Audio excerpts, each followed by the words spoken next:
Perspectiva. Introdução. Quando olhamos para um objeto, temos a sensação de profundidade e relevo. As partes que estão mais próximas de nós parecem maiores e as partes mais distantes aparentam ser menores. A fotografia mostra um objeto do mesmo modo que ele é visto pelo olho humano, pois transmite a ideia de 3 dimensões: comprimento, largura e altura. O desenho, para transmitir essa mesma ideia, precisa recorrer a um modo especial de representação gráfica, que é a perspectiva, que é o nosso assunto. Ela representa graficamente as 3 dimensões de um objeto em um único plano, de maneira a transmitir a ideia de profundidade e relevo, como na fotografia e na visão humana, né? Existem diferentes tipos de perspectiva. Veja como fica a representação de um cubo em 3 tipos diferentes de perspectiva. Eu coloquei aqui, primeiro, uma foto de uma estrada de ferro, uma linha de trem. Vocês notem que a parte da estrada de ferro que está mais próxima da nossa visão parece mais larga do que a parte que está mais distante do nosso posicionamento. Isso não é verdade, A estrada tem a mesma distância dos trilhos em todo o percurso. Só que o objeto, a parte que está mais ao longe, nos dá a impressão de ser mais estreito, Então a visão humana tem uma profundidade no final, tem um estreitamento. Aqui um outro exemplo. Temos aqui um edifício, onde essa aresta do edifício parece ser maior do que a aresta do outro lado do edifício. Porém, o edifício tem a mesma altura dos dois lados. Ele não é, aqui não é maior, não tem uma altura maior do que lá do lado mais distante. Por que acontece isso? Devido à visão humana, que dá essa ideia de profundidade. Então, a parte que está mais próxima parece maior do que a parte que está mais ao longe. Tá? Aí, como está dizendo lá no texto, os 3 tipos de perspectiva. Temos a perspectiva cônica, que é esse tipo aqui, que ela deriva de um ponto de fuga, de 1, 2 ou 3 pontos de fuga. No caso aqui é de um ponto de fuga. Temos a perspectiva cavaleira. A perspectiva cavaleira, ela tem como característica que uma das faces fica paralela ao plano, ao plano de representação, ao papel ou à tela do computador, Então essa face aqui, ela é paralela ao plano de representação, No caso, a tela do computador aí, ou ao papel. A perspectiva isométrica, por sua vez, ela tem, paralela à face do papel, uma das arestas, mas não tem a face. A face ela fica inclinada em relação à face do papel, a face de representação do papel. Então, esse tipo de perspectiva em que nós vemos o objeto através de uma aresta é a perspectiva isométrica, e a perspectiva que nós vemos como primeiro plano uma das faces é a cavaleira, e a perspectiva que tem um ponto de fuga lá ao longe, que lhe dá a impressão de que a aresta mais ao longe é menor do que a aresta mais próxima, é a cônica. Tá? A perspectiva isométrica é um dos tipos de perspectiva axométrica. Tá? Então, o conceito geral é perspectiva axométrica. A axométrica se divide em 3 tipos: a isométrica, a dimétrica e a trimétrica. Ou seja, a isométrica é apenas um tipo da axométrica. Cada tipo de perspectiva mostra um objeto de um jeito, de um ângulo de visão. Comparando as 3 formas de representação, você pode notar que a perspectiva isométrica é a que dá a ideia menos deformada do objeto. Iso quer dizer mesma, o prefixo iso. E métrica quer dizer medida. Então, isométrica, mesma medida, ou seja, a mesma proporção. A perspectiva isométrica mantém as mesmas proporções do comprimento, da largura e da altura do objeto representado. Além disso, o traçado da perspectiva isométrica é relativamente simples. Então, o que é que esse texto está dizendo? Que esses três tipos de perspectiva aqui, né, a cônica, a cavaleira e a isométrica lhe dá um traçado mais proporcional à realidade, tá? Ou seja, você tem as medidas de altura, comprimento e largura proporcionais, né, às medidas reais. Porém, a perspectiva cavaleira, ela tem uma redução aqui nessa face lateral. Ou seja, devido ao ângulo de visão, ela lhe dá uma redução e aí ela deforma a peça. No caso da cônica, a mesma coisa, ela deforma a peça, pois a lateral não tem a mesma medida proporcionalmente à medida real. Tá? Nós vamos focar o nosso assunto aqui em perspectiva isométrica, por esse motivo aí, né? Porque a isométrica ela lhe dá medidas mais precisas. Então, o desenho da perspectiva isométrica é baseado no sistema de três semirretas que têm o mesmo ponto de origem e formam entre si três ângulos de 120 graus. Então, ela é baseada nesses três eixos. Ó. Nós temos aqui o eixo X, né? O eixo Y e o eixo Z. Então, a distância em graus entre os dois eixos seguintes, né? Cada eixo subsequente aqui, é 120 graus. Então, entre x e y tem um ângulo de 120 graus, entre o y e o z 120 graus, e entre o z e o x também 120 graus. Essas semirretas, assim dispostas, recebem o nome de eixos isométricos. Cada uma das semirretas é um eixo isométrico. Então, são três eixos isométricos, né? O eixo x, o eixo y e o eixo z. Os eixos isométricos podem ser representados em posições variadas, mas sempre formando entre si ângulos de 120 graus. Neste curso, né, nessa disciplina, os eixos isométricos serão representados sempre na posição indicada na figura anterior. Então, nós vamos fazer sempre dessa forma aí, com o x e o y nessa posição e o z aqui nessa posição.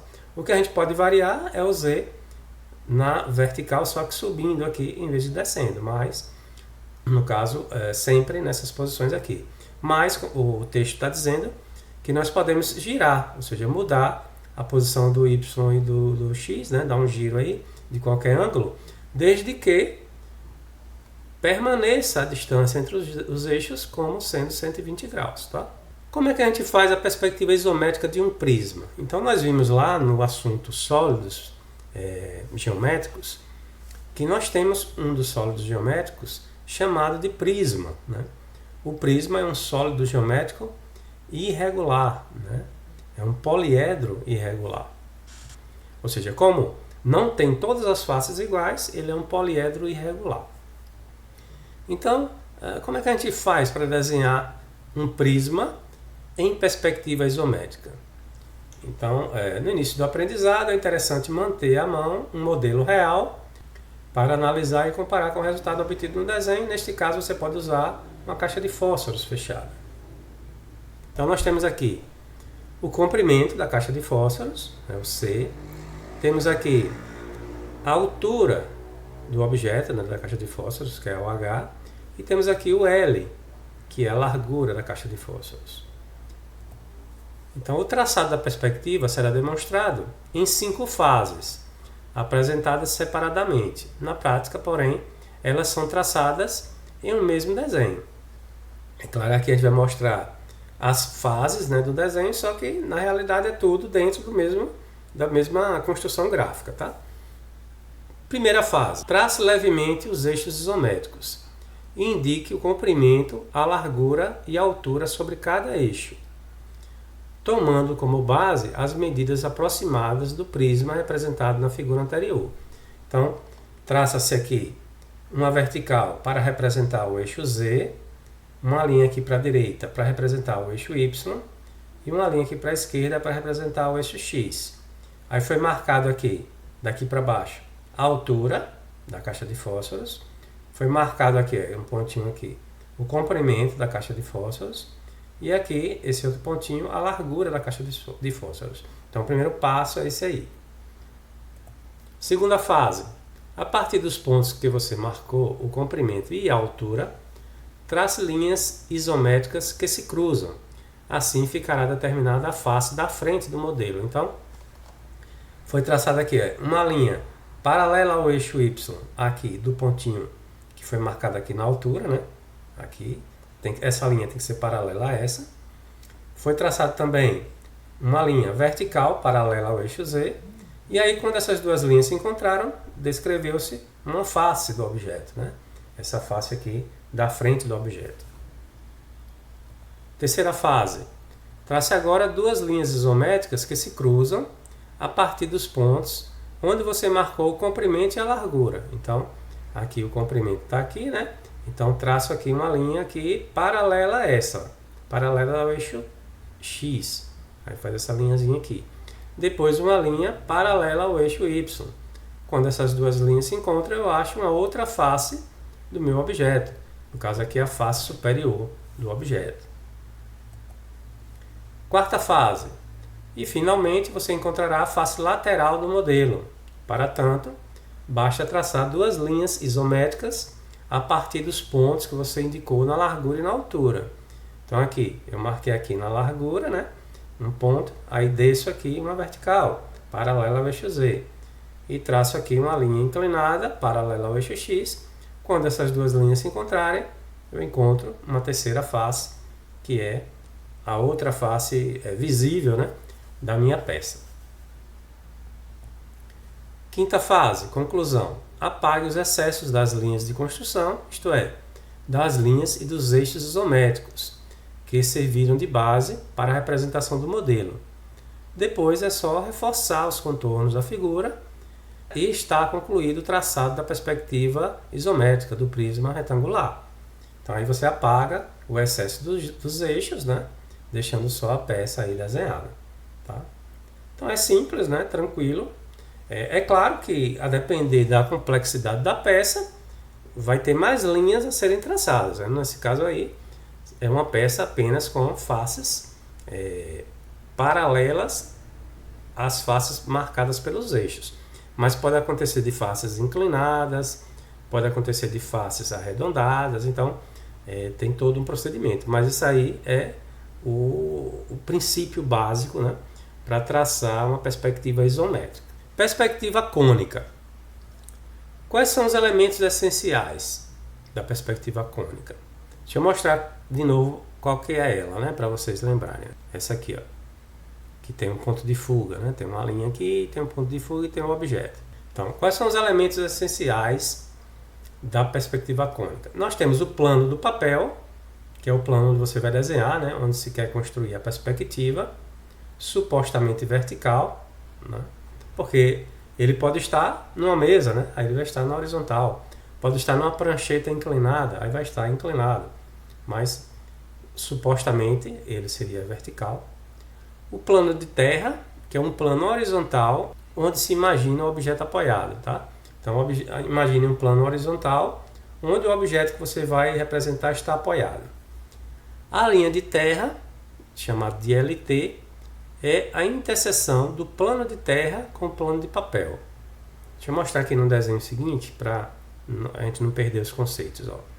Aqui é a linha horizontal, né, onde fica o plano horizontal, e aqui é a linha de terra. Tá?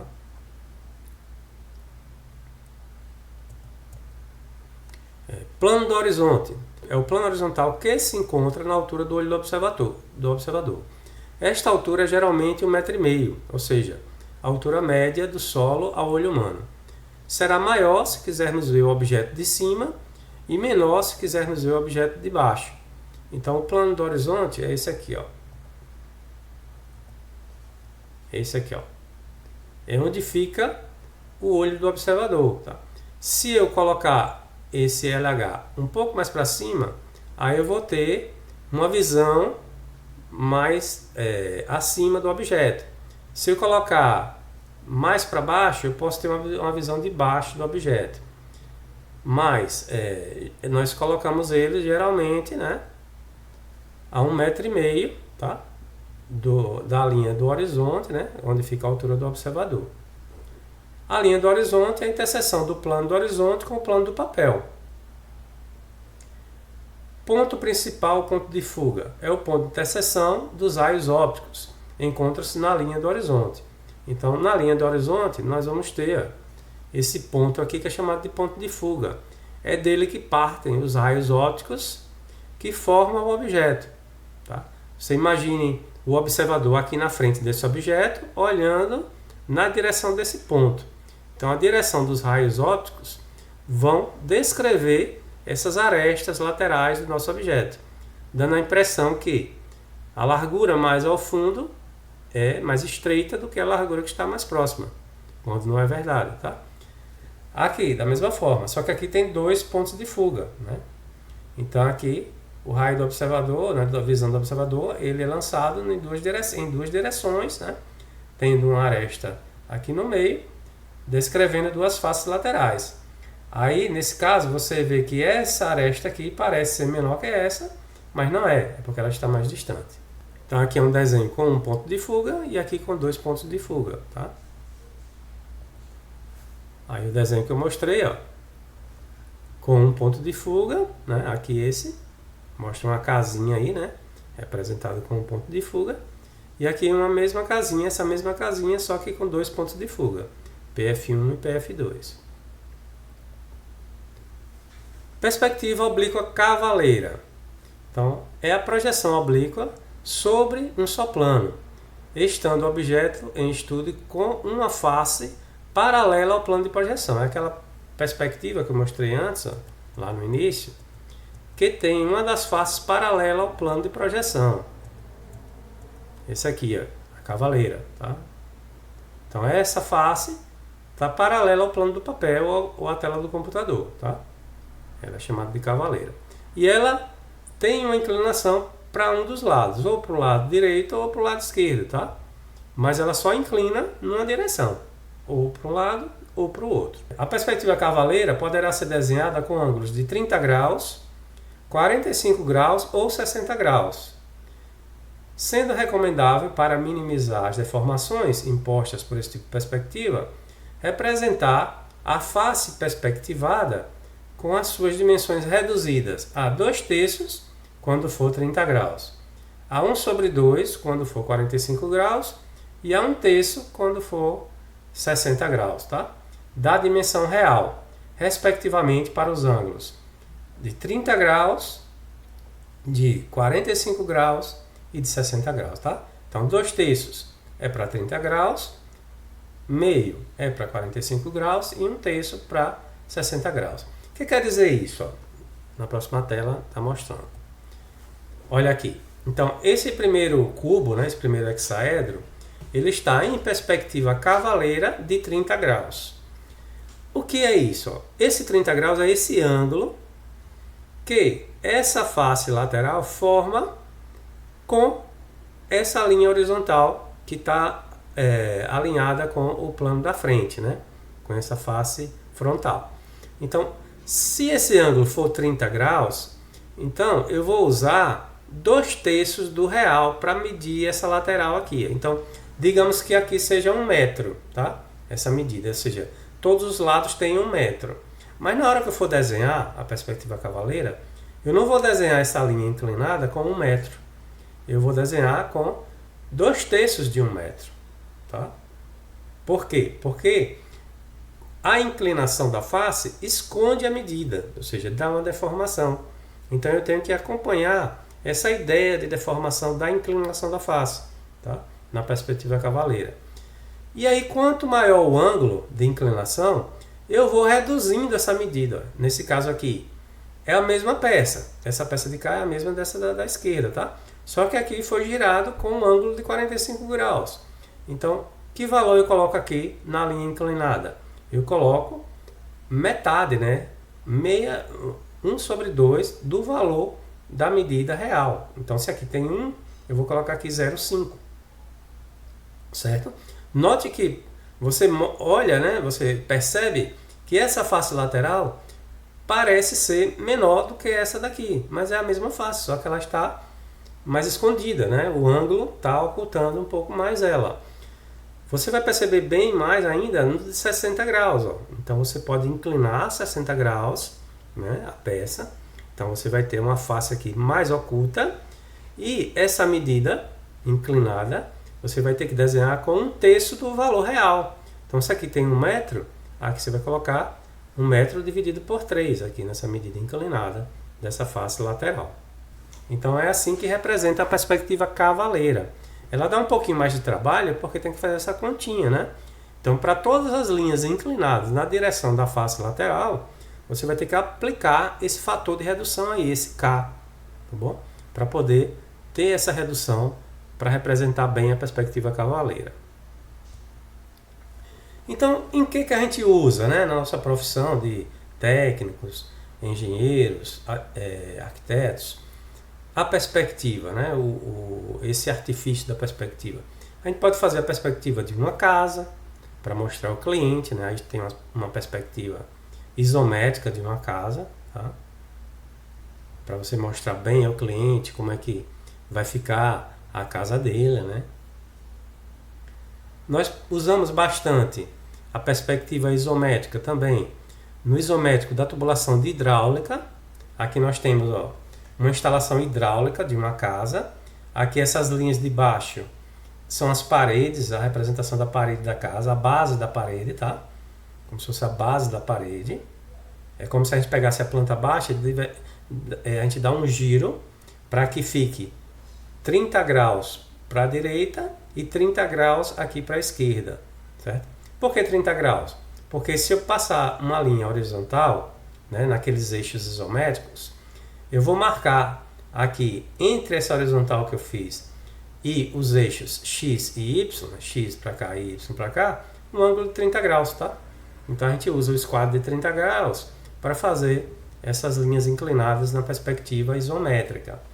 E aí eu tenho a base da casa e aqui eu tenho, ó, a entrada da tubulação, aí sobe aqui até acima da laje, chega aqui no reservatório, né, na caixa d'água, e aqui desce para abastecer, nesse caso aqui o banheiro, ó, aqui a tubulação que vem do reservatório, aqui o tubo de ventilação, aqui o barrilete, a coluna, e chega aqui no nosso banheiro, tá?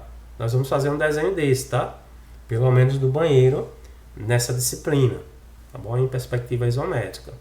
Aqui desse outro lado eu tenho a alimentação para a cozinha, aqui está a pia da cozinha, então desço aqui a tubulação com aqui um registro, né, de gaveta e o ponto de água da torneira da pia da cozinha. E aqui é o tubo do extravasor e da limpeza do reservatório, tá? Então isso aí é um isométrico de hidráulica, então muito utilizado com esse método de perspectiva isométrica. A gente só faz em perspectiva isométrica. A gente não usa cônica, nem usa cavaleira nesse tipo de perspectiva. Você pode usar a cônica e a cavaleira aqui, ó, na perspectiva de arquitetura. Só que, como eu falei, ela vai ter uma distorção, certo? A isométrica, ela não lhe dá distorção, tá? Mas a depender do ângulo que você queira mostrar, às vezes é necessário você partir para uma cônica ou uma cavaleira. Podemos usar também na representação de peças estruturais, aí um desenho de uma sapata, né? Um desenho em perspectiva isométrica de uma sapata de concreto armado. A sapata é uma peça estrutural que você apoia o pilar sobre ela, né? O pilar da casa, né? Apoia aqui, né? E aqui distribui a carga do pilar no solo. Então esse elemento chama-se de sapata.